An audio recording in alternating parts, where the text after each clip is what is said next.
Hello, everyone.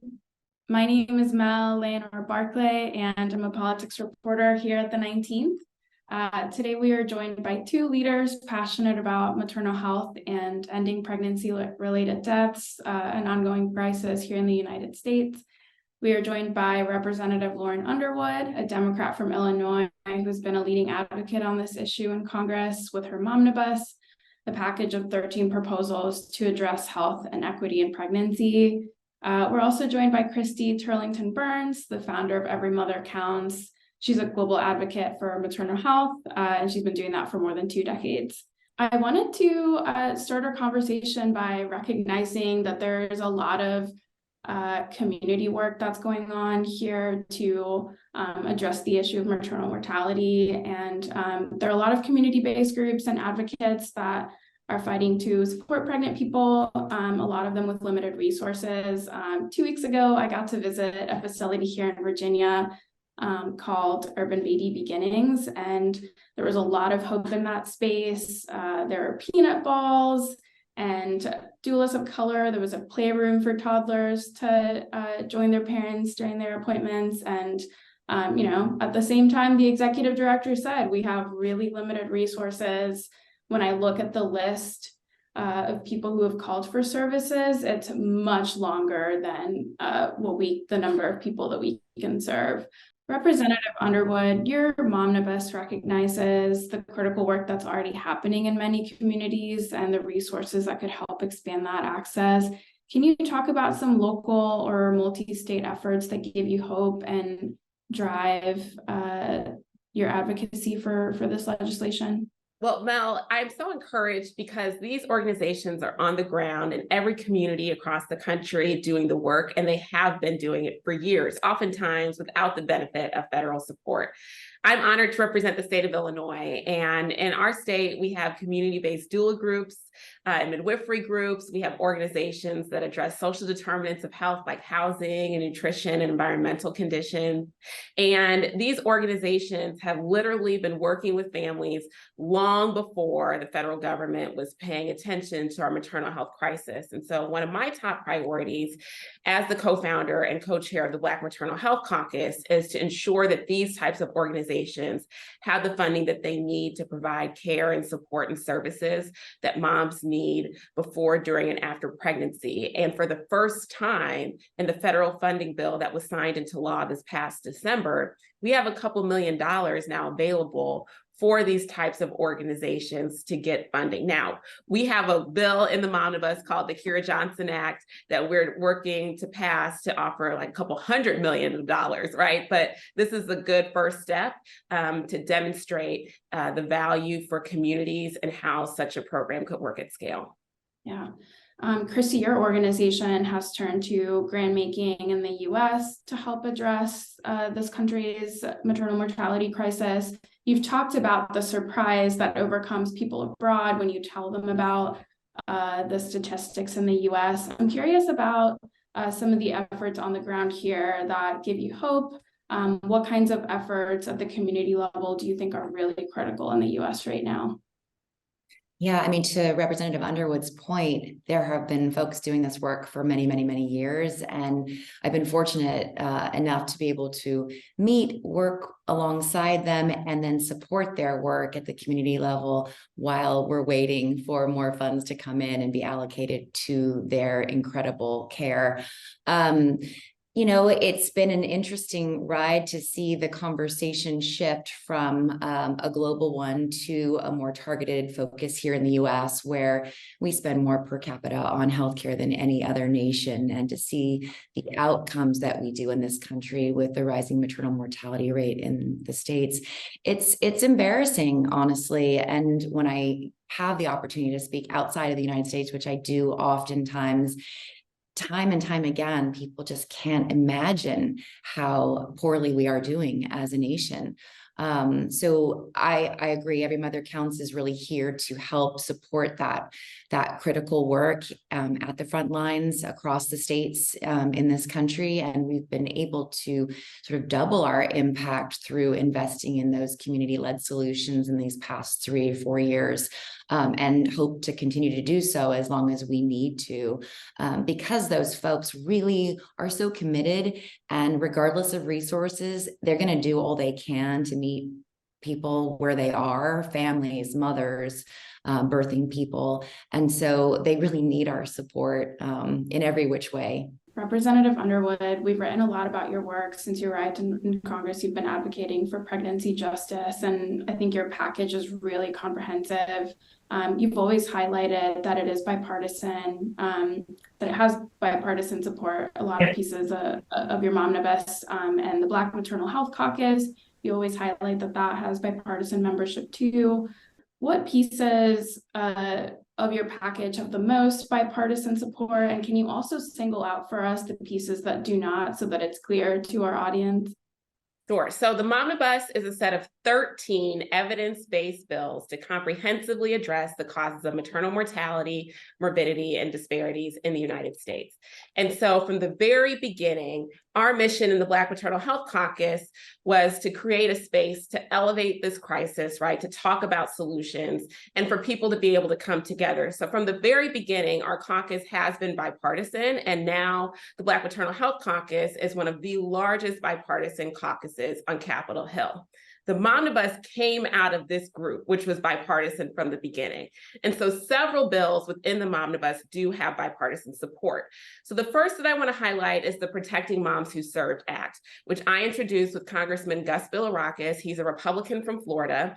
And it was the very first Momnibus bill to be signed into law in November 2021. This legislation makes critical investments in maternal health care programs at the Department of Veteran Affairs to make sure that pregnant and postpartum veterans are getting high quality care during and after their pregnancies. And so Congressman Bilirakis and I are teaming up again. We're bringing the team back to reintroduce the Maternal Health for Veterans Act in the Momnibus this Congress. And so it's going to extend funding from the bill that we got signed into law. So that's one. Another bill, the Moms Matter Act, that one's led by Congresswoman Lisa Blunt Rochester of Delaware. She's a Democrat, and Congressman Brian Fitzpatrick, a Republican from Pennsylvania. And this is the legislation that's going to provide funding to address maternal mental health conditions and substance use disorders. And it's so important to talk about this because in my state of Illinois, that's the leading cause of maternal death. We know that there's so many moms that are having challenges in crisis, and yet there's no providers that are skilled in the specialty care in many communities to help a mom in that postpartum period or during pregnancy in a really sensitive, appropriate way. And so we want to make sure that we're not losing moms because of that oversight. The next bill that I want to highlight is the Texas Save Moms Act. And so this one's actually bipartisan in the Senate. So Senator Bob Menendez, who's a Democrat from New Jersey, and Senator Dan Sullivan, a Republican from Alaska, have teamed up on this legislation that would invest in digital tools that we know can play a role in improving maternal health outcomes, particularly in rural and underserved areas. Now, several other provisions of the Momnibus moved through the legislative process with strong bipartisan support last Congress. We're talking about the Maternal Vaccination Act, which passed the House unanimously. And let's just take a step back and think about the politics around vaccines over the last couple of years. And to have a bill with vaccine in the title that can pass the House unanimously just shows you the extent of bipartisan support that we see on this issue. The Data to Save Moms Act, which is to help clean up some of the data that we're getting from states and other jurisdictions, that advanced in the committee with unanimous bipartisan support. So what I want everyone to know is that we can move this legislation forward, and we're committed to doing everything that we can to get these bills to the president's desk this year. Now, do we have some challenges in doing that? Yes. And part of it is that there's a lot of people who, one, don't even know about the maternal health crisis that we're facing, right? They may know of one mom who died or someone who had a difficult experience, but don't understand the systemic nature of the challenge, right? The rural impacts or, the lack of providers and how that's causing moms to die. And so we have to be the ones to extend that hand of partnership to some folks who may not come to us. And that's how we're going to get this done. So I don't think of it, Mel, in terms of policies that have no opportunity for bipartisan support. I think that's the wrong framing. It's just people may not be walking in with a familiarity like they are with, addiction or overdoses, or, making sure that apps on our phone are available in rural areas that may be struggling with broadband access. Does that make sense? Yeah, absolutely. And I just to follow up on that, you've talked about, addressing social determinants. Yes. And that can be trickier and much more expensive for the federal government. Is that an area where attracting bipartisan support is more difficult? We were really actually encouraged in our Momnibus. We have a postpartum WIC expansion. So the WIC program, Women, Infant, and Children, currently cuts off 6 months postpartum for mom, 12 months for baby, and we are extending WIC to 24 months for both mom and baby in the Momnibus. That was originally part of the social determinants for moms bill. We split that out into its own bill this year after seeing Senator Marco Rubio from Florida, introduce similar legislation last Congress to call out the need for a WIC expansion, right? So there are a lot of shared values when we talk about these issues. And so what we're trying to do is be as expansive and as inclusive and offer vehicles that can move through the Congress with bipartisan support. So that's how we went from 12 to 13 bills to splitting apart some legislation that we know that there's some interest on the other side of the aisle. Yeah, thank you for explaining that. Christy, for years you've talked about the intersectionality of maternal health and reproductive rights. I was listening to an interview where you were arguing that guaranteeing access to abortions is an important part of reducing maternal deaths. Can you talk more about how these issues are intertwined as you see it, based on what you've seen across the world when it comes to reproductive health, and what worries you when you look at the patchwork of abortion policies in the U.S.? Absolutely. When I came into this work as a new mother and then as a student of public health, I learned the huge impact that unsafe abortion has globally on moms and women, and the lack of access in so many countries. It's really it's quite something to learn about and see, and then to be living in this country and to see the rollbacks on reproductive rights, especially in this last year post Dobbs. It makes me really concerned because we have made some progress at the global level, and we know how to save women's lives. And to know that there will be these impacts. I mean, it's estimated that globally there will be an increase for maternal mortality because of these setbacks of 21%. Here in this country, the estimates are 33% for Black women. So those are the facts. That's the data that we know. And so for me, we're in this and every mother counts, we're in this position of there's so much to be excited about, and there has been momentum, and yet we can see in the near future that if we don't put a stop to some of these senseless bills that are harmful to women and families, these numbers and the progress made are going to push us back even further. And of course, we have to stay positive in this work. It requires optimism, but it's concerning. Abortion care is maternal health care. And maternal health care includes abortion care. We want to make sure that women have as many options to keep themselves healthy throughout pregnancy, childbirth, and beyond. But if we're not allowing women to have access to quality care all the way through their reproductive lives, we are not seeing them as whole people. And we must do that in order for us all to thrive. Representative Underwood, did you want to weigh in on that question? Well, just to point out, the states that we're seeing that are imposing the most severe abortion restrictions are often the states that also have the worst maternal health outcomes already. And so, as Christy outlined, these issues are inextricably linked, and we need policy solutions to both crises, including legislation like the Women's Health Protection Act, which would establish a federal right for healthcare providers to offer abortion care, and a federal right for patients to receive that care free from state restrictions. Now, we also need to pass the Momnibus, right? which would make sure that everyone receives high quality maternity care and robust support that they need and deserve during and after pregnancy.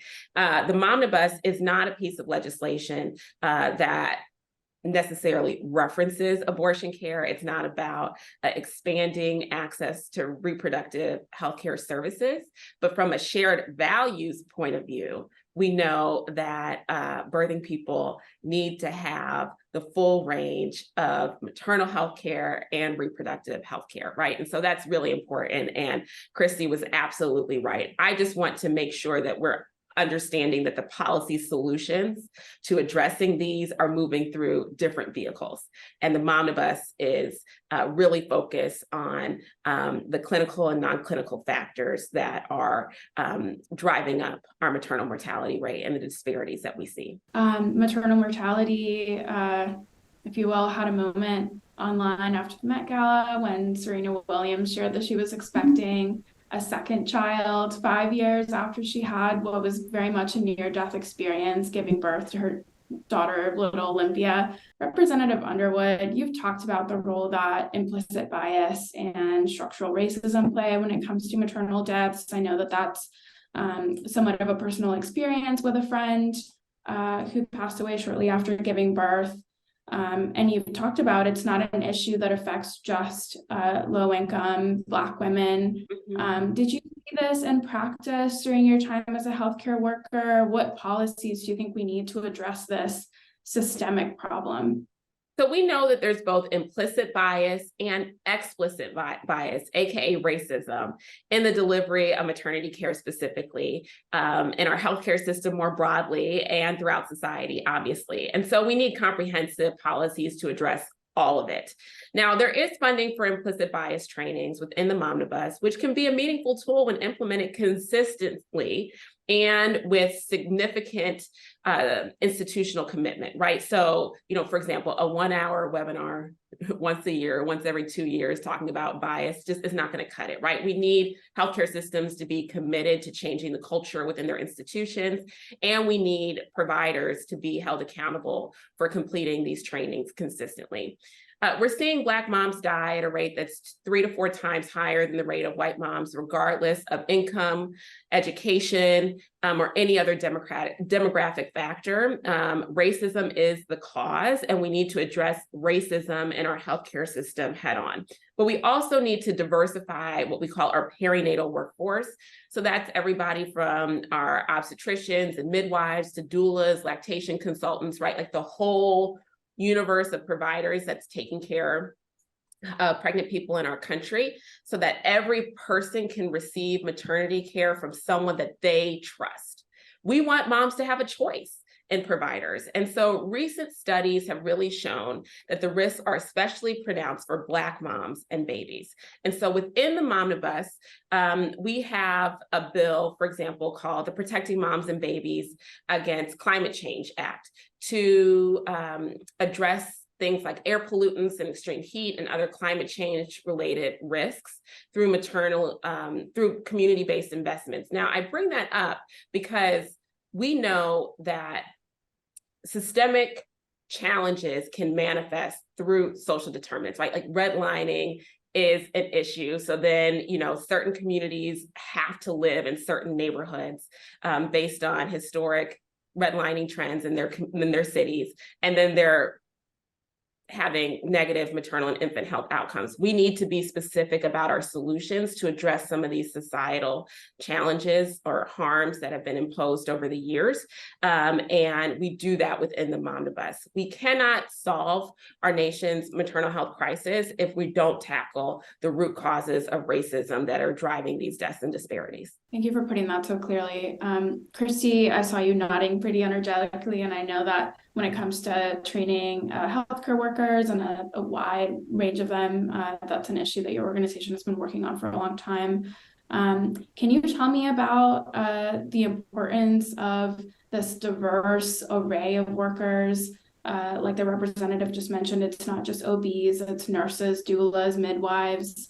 How does that serve pregnant patients, and how does that reduce risk as you've seen it? Yeah, absolutely. I mean, I think that the sort of maternity care ecosystem is far broader than most people realize, and to make midwifery care available to more people as an option for low risk pregnancies.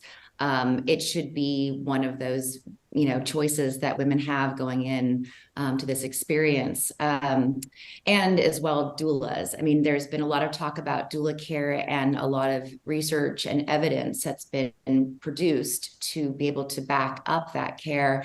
However, unfortunately, we don't quite have the structure for reimbursement for that care that actually helps support mothers and families to the point that the outcomes are so much more improved.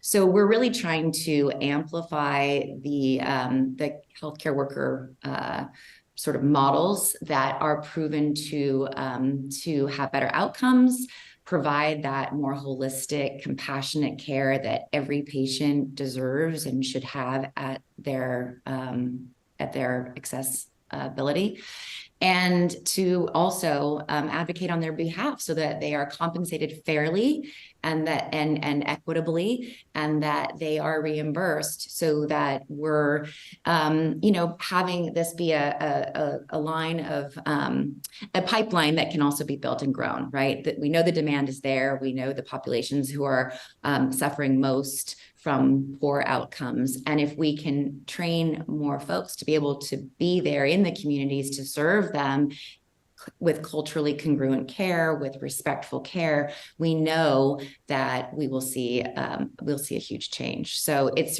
very, very important. It's part of why one of the many reasons why we're so excited about the Momnibus, because it really calls out these options and helps us to build the case and continue to create demand for this kind of care and this level of quality care. This next question is for both of you. Christy, it's been 20 years since the birth of your daughter and the postpartum complications that you faced at that time. What changes have you seen since you started doing this work? What's giving you hope and momentum? It's still shocking to me to hear 20 years, but yes, it's nearly 20 years since my daughter was born and I experienced a postpartum hemorrhage. When I started doing this work, I would say often that I really hoped by the time my daughter was even thinking about one day becoming or not choosing motherhood for herself, that this issue would be, it would be what we mostly imagine that it is, right? Most American people or most people around the world do not know that women are dying at the rates that they are. And unfortunately, we're not there yet. I mean, I'm hoping that she's a ways away from making that kind of decision for herself anyway, but it just shows me that in 20 years, there's just still so much work to be done. The most positive thing is honestly the fact that this is a conversation that we're having. I'd say in the last 5 years in particular, it's just the momentum around this topic with stories like Serena Williams, Beyonce, and so many others who are not world famous, who have been sharing their stories widely, and that those stories have been amplified to help to build the case for why this is so important and it needs to be prioritized. Again, with the leadership of Representative Underwood and Representative Adams, they have been so instrumental in building this incredible momentum and, inspiring so many of us to do all that we can to stand together to demand better. And then this administration, the leadership that's been shown, the vice president and so many other members of this cabinet who have really prioritized maternal health and have put themselves out there just to keep this issue top of mind for all of us. That's what gives me the most hope. That's what I'm really most excited about with this reintroduction of the Momnibus. I know that we can do this, and I'm not going to give up until we get there. Representative Underwood, if my math is correct, it's been about 15 years since you wrote a college thesis about pregnancy-related deaths. In the time since, what have you seen change? What hasn't changed enough? Well, we know that, the crisis is getting worse. Unfortunately, the maternal mortality rate in the year I was first elected to Congress was about 17 deaths per 100,000 live births. In 2021, the rate was approximately 33 deaths per 100,000 live births, which means our nation's maternal mortality rate increased by nearly 90% from 2018 to 2021. But there's hope, right? Because CDC has told us that more than 4 in 5 pregnancy-related deaths in the United States are preventable. And so we can end this crisis if we have the will to advance a solution that meets the scale of the problem. And the Momnibus is that solution. Now, another change that I've seen is the increasing recognition for the need for this legislation. So when I first introduced the Momnibus in the 116th Congress with then Senator, now Vice President Kamala Harris, we had 23 original co-sponsors in the House. We came back in the 117th Congress with Senator Cory Booker, and we got up to 82 co-sponsors in the House, right? When we introduced this bill in May for the 118th Congress, we had 181 original co-sponsors in the House, right? So we're working with a really broad coalition of members of Congress, and then these great partners like Christy and Every Mother Counts and other organizations that have just been leading the way and increasing our cultural awareness of both the problem and solutions. I know that we're going to be able to get this legislation across the finish line and to the president's desk this year. We obviously have to, but what I will say is this.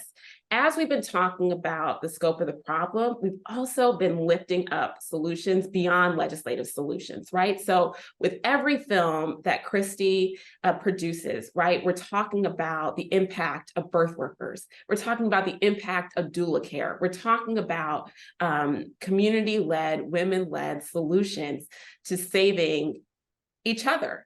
And that is such an empowering message, right? So we're not talking about something where we're waiting for someone to be benevolent, to just turn their attention to us and then save us, right? We're talking about solutions that our community as pregnant people have identified as the solutions that we want that will work to save lives. And so I've also seen that discussion really advance in a positive way.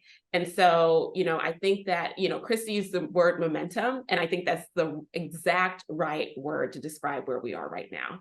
A solution is in sight. It's not even far on the horizon, and we just have to get there. Well, thank you so much. I hope that this conversation contributes to the cultural awareness that we're talking about. And I do appreciate your time today and all the time that you've already dedicated to this issue.